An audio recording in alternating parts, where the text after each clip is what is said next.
Hey guys, got quite a few topics I want to discuss today, and the first one, and will be the title of this video, is should I forgive the narcissist? And further to that, having difficulty speaking today, pardon me. Further to that, should I forgive someone when they hurt me, period? What are the other things I'm going to talk about?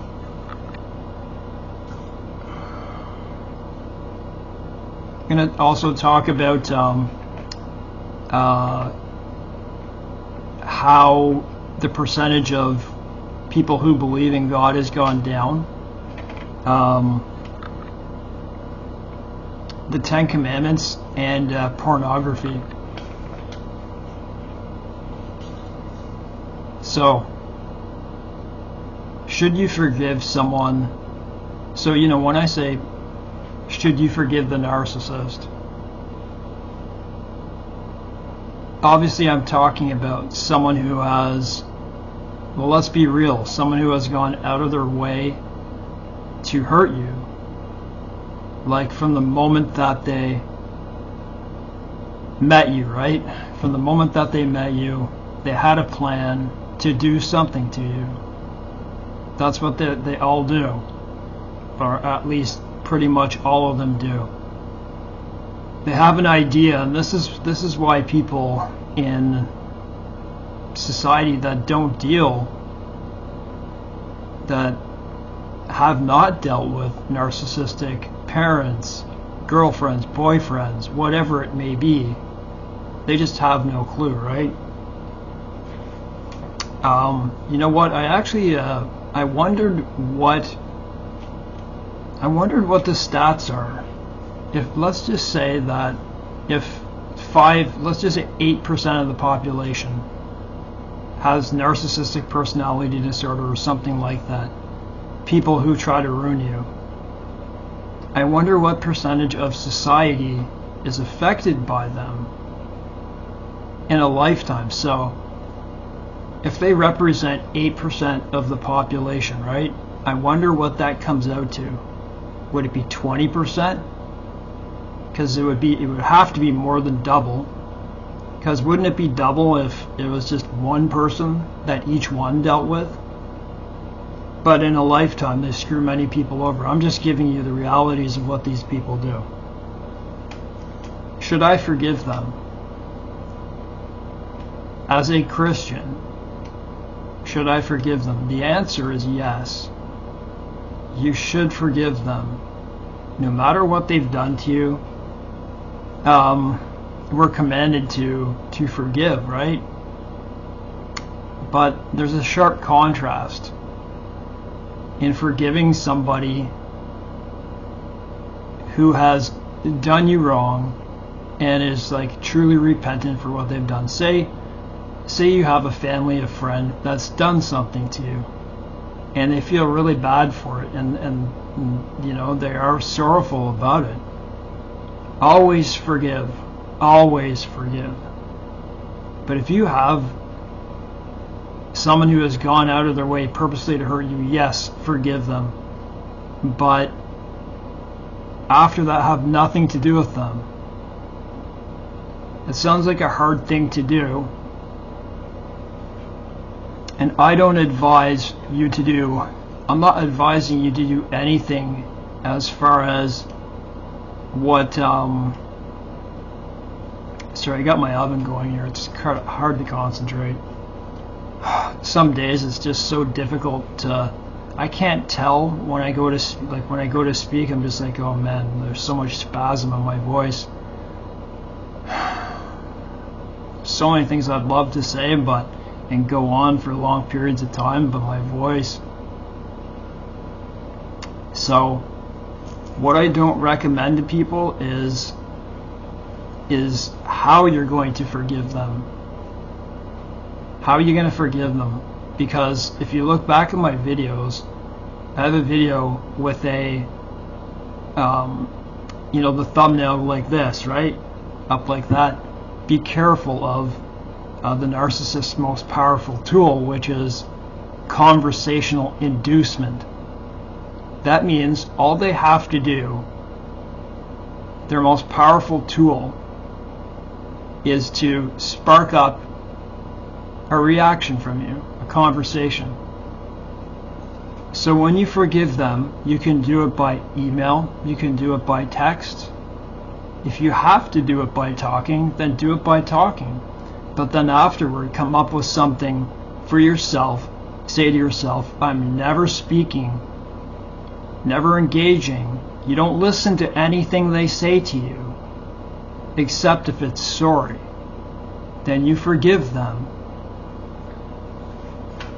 But you know what? You forgive them also for yourself. You're doing this for two different reasons. Pardon me.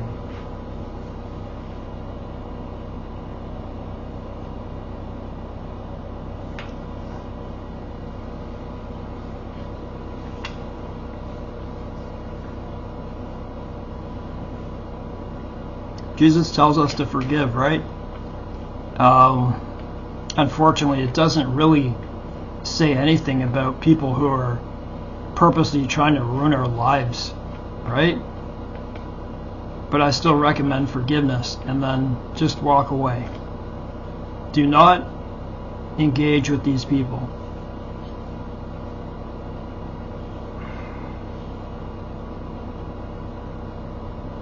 I was looking today, I just wanted to know quickly, like, what did people just, like, say in the 1950s and prior to that, how many Christians were there? You know what the answer is? And if you go before the 1950s, let's say you go into the, let's just say the 1600s, 1700s, 1800s, and the early 1900s, the answer was almost like 100%. In the 1950s, the stat that I came up with was 90%. Is that not like, you know, like, it's kind of obvious when you look at things and you're like, why is society going downhill? And there's so many different things to point at. But one thing is that people aren't Christian anymore. They're not believing in stuff. Because it starts in the family, right? It starts in the schools. It starts, you know, with the prayers. You know, let's just say when I went to school, let's just say in the 1980s and 90s, I had the idea that there were a lot of Christian families, but what did they actually believe in? I don't know. But maybe they still believed, right?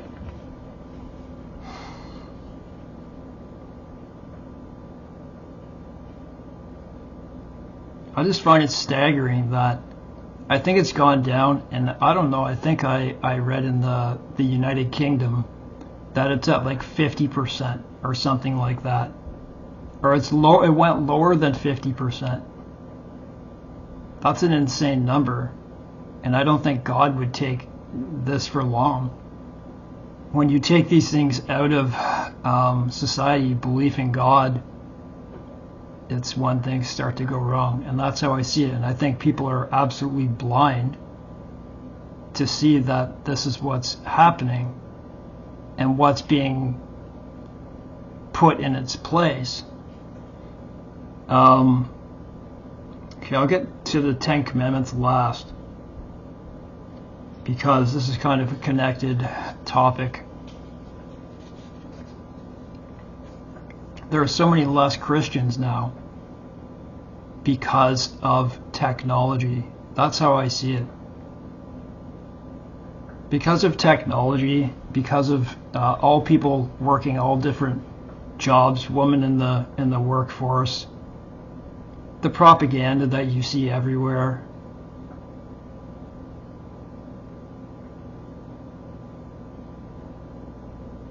I just saw a statistic that said, it was just John MacArthur. I just saw it in a video. What did he say? when you're looking into stuff like pornography and all that, and in today's day and age, it's extremely hard not to, because and I'm talking about people who don't have structure in their life, who are I'll just be honest, who are too weak, and go and look at these porn sites. And I think it's like it's probably like 60% of the population looks at it. And why is that? Because it's so widely available to us. So what are the stats? What did I just hear from John MacArthur?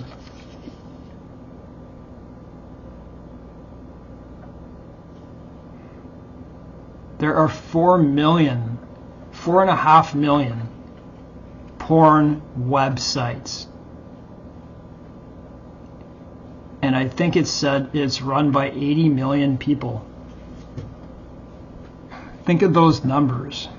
And the people who watch them is more than Netflix, Amazon, and all those types of streaming type things.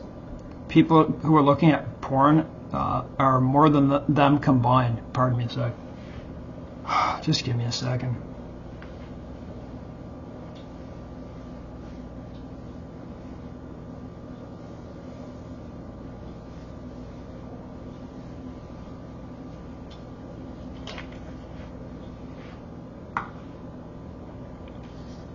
You can see I hit my head 2 days ago.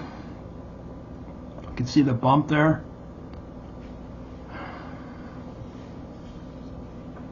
I was cleaning one of my curio cabinets, like the glass, and I was cleaning the side, and I was doing the front, and I went to do the side, and I bent down real quick, and there was like a sheet that was covering over the handle of a French door, and just bam, I hit the handle really hard. It was pretty hard hit. So maybe that's why I'm not doing well in this video. No, that's not it, but that's staggering, the porn. And I think what people don't understand, and I've tried to explain this, and it's a perfect thing. When you watch these things, and when you engage in porn, I mean just like sexual activity outside of marriage, and you keep doing it, let's just say you're a guy and you just keep having sex with woman after woman after woman, what happens is you start building up scars, and those scars are like spiritual scars. They're spiritual scars that are going to be there for a long time. And when you actually come to Christ, then, and he heals you, then you can start to try to heal those things. But those are spiritual scars. They're hard to get rid of. That's why it's important to not have sex before marriage, because of that. So think about it. If you have sex before marriage, if you sleep with 10 people, and then you go and you marry someone, you might be thinking of someone else, right? You might be thinking of someone else. I like the idea. I like that idea of innocence, of walking into marriage innocence and not ever touching another person before that, because to me that's just a reflection of God's purity. It's my stomach.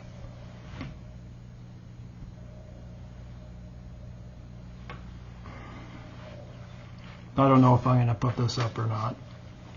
What else was I going to say? 10 Commandments.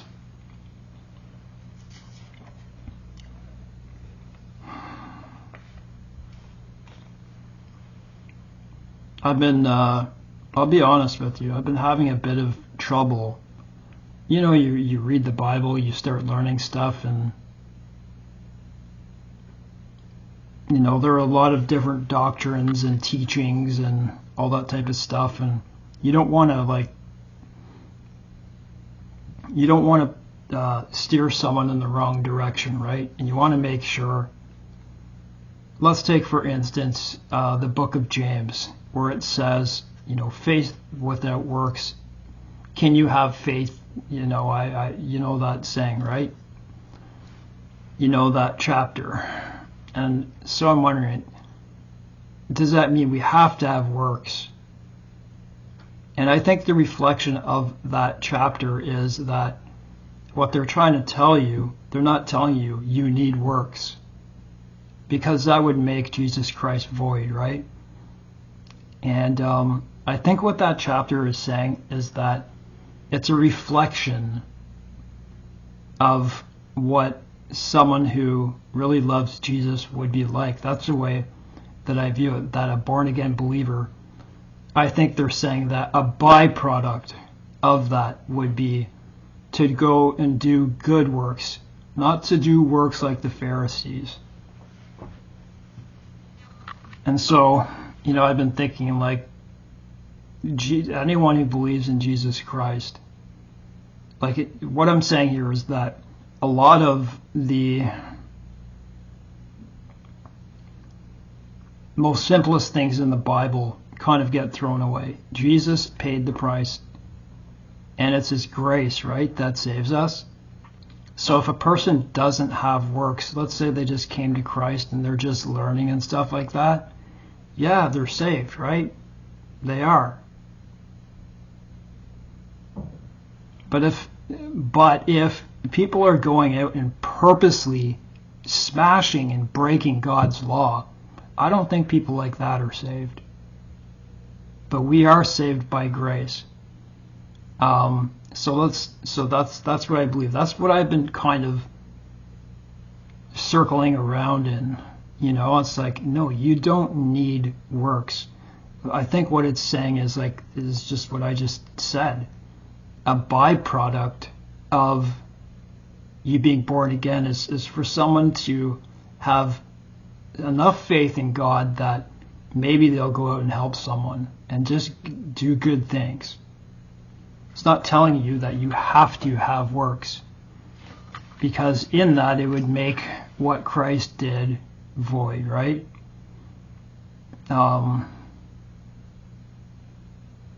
It's a difficult passage to try to learn. I forget what it is. What is it? James 3. But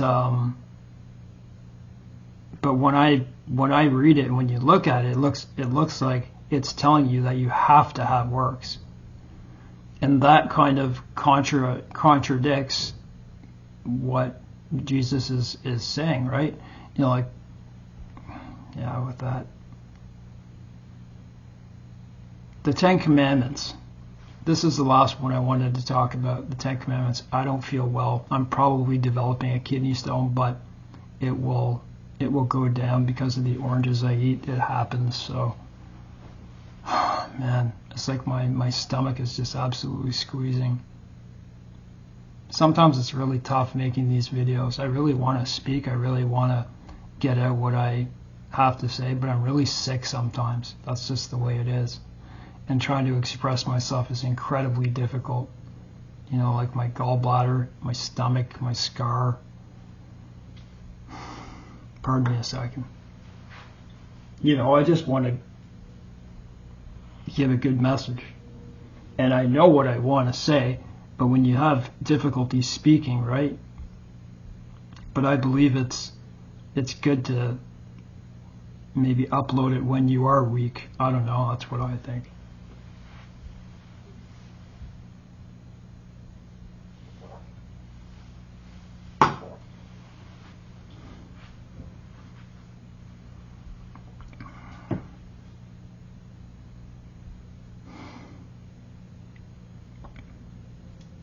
At any one time, I could have 5 acute abdominal syndromes happening at once. So kidney stones, my gallbladder, my splenic flexure, my scar, and it's just on and on and on. It's a really difficult life sometimes. It's been a lot better of late, but yeah, it always gets better throughout the day. Could be the time of day that I'm trying to do it. I don't know. But let's just get on with the message. The Ten Commandments. Are the Ten Commandments void? Are they void? When you look and you try to research this, you're going to come across two trains of thought. Excuse me. One, that the Ten Commandments was the law, but I don't believe like it was part of the law. I believe the ritual stuff, all the rituals and stuff are abolished for us. But does that mean that we shouldn't follow the Ten Commandments? I don't believe so.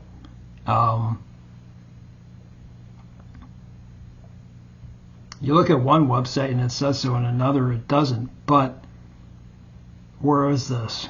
It says here,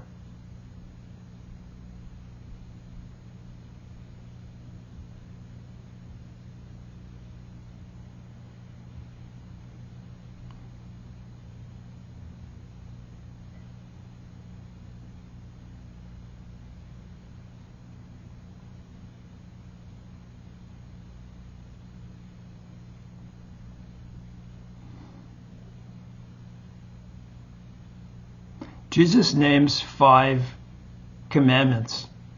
And because he named 5 commandments that we should keep, so the man asked Jesus, what shall I do to inherit eternal life? Jesus answered that the basic starting point was keeping the commandments. And then he listed 5 of them. Don't commit adultery, murder, steal, bear false witness, honor your father and mother. So he only listed 5. So what does that mean for the other 5? Are they irrelevant and non-binding? So that would mean we're free to place any other god before the true God. We're free to make and worship idols of anything we wish. We're free to revile and misuse God's name as much as we want. We're free to do work on the 7th day Sabbath. We're free to covet. So obviously not, right?